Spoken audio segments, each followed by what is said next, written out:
एई देशर महिला माने ही सबुठारु बड़ समस्या।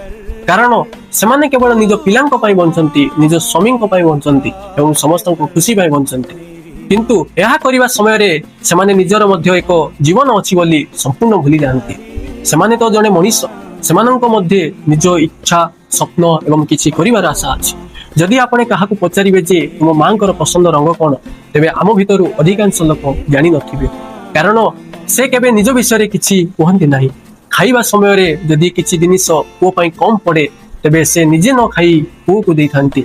आमे तांकर एही त्याग को प्रणाम करूछु। किंतु भगवान प्रत्येक मनुष्य को एक स्वतंत्र जीवन दैछंती।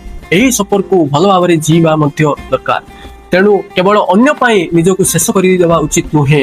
अन्य माननको खुशी बांटिबा सह निज जीवन को मध्य भरिबा आवश्यक। नारी माननको त्याग अतुलनीय, किंतु सेमानଙ୍କର स्वप्न और खुशी को गुरुत्व देबा आमर कर्तव्य। आज ही निज मां को तांको पसंदर जिनिस विषय निश्चय पचारंतु। धन्यवाद।